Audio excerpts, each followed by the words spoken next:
سلام تعنا هبلي زخبركم من فتوات تخطاتلتي مدف سابوين تايم سلمون كم تلموده نزع سحرنا يوم حصرتن اونون زبنام زينات تحزنا لكم متسنا لنا نسنا مكتالكم نعدمه فلما عند نتفاتهم نباهم كنبل ترر زبله زحقوس مجلس ود بحزب ويانا حرن تجري زملكات زرزر حبريتنا باهم كنبلينا مس كونريل تولد عن باب تحيزو لما عن تكزر جحن كوز عن زوال حبريتا بصفح كنا كافلكم هنا ኣብ ሊብያ ብዘጋጠመ ሓደጋ ምጥሓል ጀልባ ናይ ብርክት ዝበሉ ወገናት ሂወት ክሓልፍ ከም ዝኽኣለ ተጠቒሱሎ ዝርዝሩ ክሰምዒኹም እዋናዊ ብርክት ዝበሉ ሓበሬታት ዘካተተ ናይ ሎማዓንቲ ምድላውና እስካዕ ፍጻመ ብምጽናሕ ክትከታተልዎ ንዕድም በብዘለኹሞ ሰናይ ጻንሒት ይግበረልና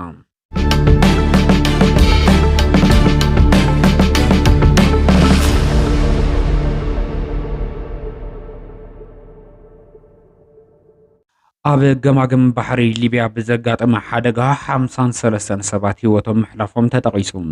ሎሚ ሶኒ ዕለት 2 ለካቲት 2018 ዓመተ ምህረት ብኣቆጻጽራ ገዝ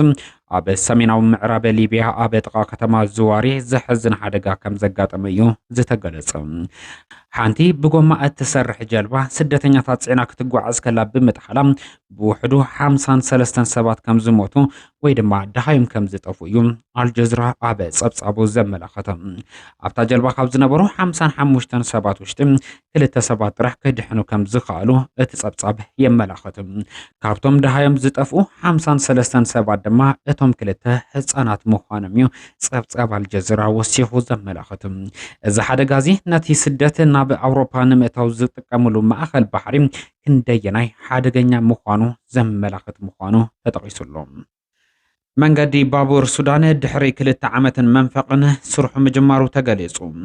ኣብ ሚያዝያ 2023 ኣብ መንጎ ሰራዊት መንግስቲ ሱዳንን ሓይልታት ህጹጽ ደገፍ ዳዕመል ሰሪዕ ኣብ ከተማ ካርቱም ድሕሪ ዝጀመረ ውግእ መስመር መንገዲ ባቡር ኣጥባራ ካርቱም ኣቋሪጹ ዝጸንሐ መንገዲ ዳግም ናብ ስራሕ ክምለስ ከም ዝኽኣል እዩ ዝተገለጸ በዚ መሰረት እውን ትማሊ ሰንበት 8 ለካቲት 2026 ብኣቆጻጽራ ምዕራባውያን ስርሑ ከም ዝጀመረ ተገሊጹሉ ብጀነራል ሓምዳን ዳጋሎ ዝምራሕ ዳዕመል ሰሪዕ ወይ ከዓ ሓይልታት ህጹጽ ደገፍ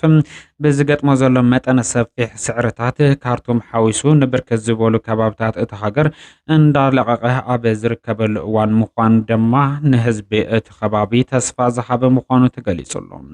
ዳዕመል ሰሪዕ ናይ ምትግባር ዓቕሙ እንዳተዳኸመ መምፁ ዝተገለጸ እንትኸውን ኣብ ዳርፉር ወሰናወሰን ከባብታት ብሉ ናይል እውን أربعة فتنات أب مكيادي ركب كبل سودان تريبون تقيسلهم جوار محمد إثيوبيا قبل على إيرتران زقربته كسيم مرتوع تقرب صوعي تعرفهم تقومي منجستي إثيوبيا زخون جوار محمد أثي بمنستر جودات وصا إثيوبيا زقربم حيلتات إيرتران ناب مريت إثيوبيا عتيم زبل كسيم منجستي إثيوبيا تشبط مرتوع تقرب صوعي تعرفهم جوار أب فيسبوك أب زرق صحف أتي منستر جودات وصا إثيوبيا ناب إيرترا زلاخو دبدبه ناب كل عجته كبصح كم زخل نتزرلو كبير وتري ناب زل على درجة برخي كبله تقيسلهم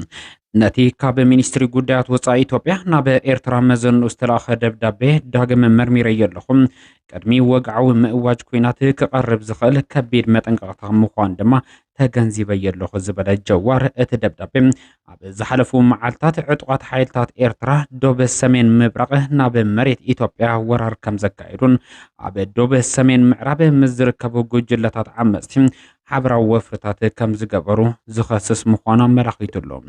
ازي كم زعمسله تكبارات مرتعون تدعات رخيبهم رؤي معبال زو كل كخون زقبو مخوانو زقلص جوار يخون بر قدمي اب مدمدمتا مبصح لك انت نايزوم اب حالاتات مرغاغص كم زدلن منغسي إثيوبيا كستاتو بچبطي كسنيم كم زقبا جوار محمد تقيسلو لما عندي ببركز بولو نطفت محبرو ميديا كونريل تولد عنبب كاب حلفنته تلاعيلو زبل حبريتا بسفحو كسراچو كمزو على زفلت انتخون ازي متن سفح ناي بروباغاندا وفر دما سرعت بلصقنا زودبو تغارو اب تግራይ متأمان كيهلو حزبنا بسقاتن شقولتن كاتو امنغو مرحنتن حزبن طرطار كفطر زعلم وفر مخوانو تغليصلو كونريل تولد عنبب حزون اب سرحن حلفنتن كم زركب ዝተጠቀሰ እንትኸውን እቲ ኮነ ተባሂሉ ህዝቢ ንምድንጋር ዝተጀመረው ወፍሪ መቀጸልታ ናይቲ ሰራዊት ትግራይ ንኽበታተን እከለ ዝተባሃለ አርሚ ከምዚሉ ሰራዊት ተበተነ ዕጥቁ ደብሪ ሃደመ ዝብል ፈጺሞ ካብ ሓቂ ዝረሓቐ ብዕራይ ወለደ ዝዓይነቶም ሓበሬታታት ምዃኑ ተገሊጹሉ ህዝቢ ካብ ከምዚ ዓይነት መደናገርቲ ዝኾኑ ሓበሬታ አርሱ ክሕሉ ከም ዝግባእ እውን ተጠቂሱሎም በመንግስት ኢትዮጵያ ዝሳወር ዘሎ ካልኣይ ዙር ደማዊ ኩናት ደው ይበል ክብል ሰሙናዊ መልእኽቲ ውድብ ህዝባዊ ወያነ ሓርነት ትግራይ ተሓሳሲቡ ህዝቢ ትግራይን መሪሕ ውድብ ህዝባዊ ወያነ ሓርነት ትግራይን ንሰላም ካብ ዘለዎም ዘይነቃነቕ መትከል ዋጋ እናኸፈሉ እውን እንትኾነ ኩሎም ኣፈላላያት ብዝርርብ ሰላማዊ መንገዲ ክፍትሑ ክሰርሑን ክምሕፀኑን ጸኒሖም ኣለዉ ቅድሚ ዓመታት ኣብ ልዕሊ ህዝቢ ትግራይ ጆኖሳይድ እንትእወጅ ናይ ሓይሊ ስጉምቲ መፍትሒ ክኸውን ከም ዘይኽእል ኩሎም ኣፈላላያት ብሰላማዊ ፖለቲካዊ ዘተ ክፍትሑ ከም ዘለዎም ብምእማን ዘይተሓለለ ጻዕሪ ክገብር ጸኒሖም እዮም ክብል ወሲኹት መግለጺ የዘኻኽር ድሕሪ ስምምዕነት ፕሪቶርያ እውን እንተኾነ ክባር ዋጋ እናኸፈልና ንሰላም ዝርርብ ቀዳምነት ብምሃብ ስምምዕነት ፕሪቶርያ ክፍጸም ፓናል ሕብረት አፍሪካ ክጽዋዕ ህልው ኩነታትን ከይዲ እቲ ስምምዕነት ክግምገም ብተደጋጋሚ ጻውዒት ኣቕሪቦም እዮም ብኣንጻሩ ድማ እቲ ብዝወደቦምን ዘዋፈሮምን ዕጡቃት 40 ሚእታዊ ሕገ መንግስታዊ ሉዓላዊ መሬት ትግራይ ወሪሩ ብምሓዝ ህዝብና ኣብ ማእኸል መዕቆቢ ክሓልቕ ዝገበር ዘሎ መንግስቲ ኢትዮጵያ ንዝኣተው ስምምዕነት ብምጥሓስ ኣብ ልዕሊ ትግራይ ዝጀመሮ ጆኖሳይድ ዝቐጸለሉ ተግባር ክፍጽም ጸኒሑ እዩ መቀጸልታ እዚ ተግባር ድማ ካብቲ ዝሓለፈ ሰሙን ጀሚሩ ኣብ ልዕሊ ሰራዊት ሰላማዊ ህዝብና ቶክሲ ብምኽፋት ብሰማይን መሬትን ብዝፈጸሞ ደብዳብ ህይወት ወገናትና ስኢና ኢና መንግስቲ ኢትዮጵያ ሕዚ ድማ መጠነ ሰፊሕ ናይ ኣጽዋርን ሰራዊትን ምንቅስቃስ ብምግባር ገዚፍ ወተሃደራዊ ዓቕሙ ናብ ትግራይ ብምጽጋዕ ናብ ካልእ ዙር ደማዊ ኩናት ንምእታው ኣብ ምህንዳድ ይርከብ ህዝቢ ትግራይን መሪሕ ውድብ ህዝባዊ ወያነ ሓርነት ትግራይ እቲ ኣብ ፕሪቶርያ ዝተበጽሐ ስምምዕነት ዘላቂ ምቁራጽ ተኽሲ ናብ ዘላቂ ስምምዕነት ሰላም ክሰጋገር ብዘይምርብራብ ክቃለሱ ጸኒሖም እዮም ሕዚ እውን እዚ ሓደገኛ ሳዕቤን ዘለዎ ወተሃደራዊ ምድላው መንግስቲ ኢትዮጵያ ጠጠው ኢሉ بمسرت سممعنت بريتوريا ناب لبز بكئتو مبر ناب كالي دماو كينات كئتو فاتسيمو دليت يبلنان محبر سب عالم اته بهزب تقرين حوحاتن سممعنت بريتوريا كخبر زقبر زنبرت صاوعت صمام ازني كهبو صنيحيو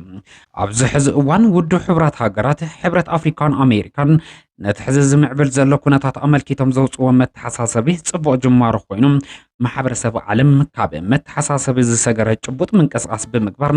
እቲ በመንግስት ኢትዮጵያ ዝሳወር ዘሎ ካልእ ዙር ደማዊ ኩናት ጠጠው ክብል እጃመም ክዋጹ ከም ዝግባእ ከነዘኻኽር ንፈቶ ክብል ውድብ ህዝባዊ ወያነ ሓርነት ትግራይ ብሔራዊ ሓድነት ንምውሓስ ሉዓላውነት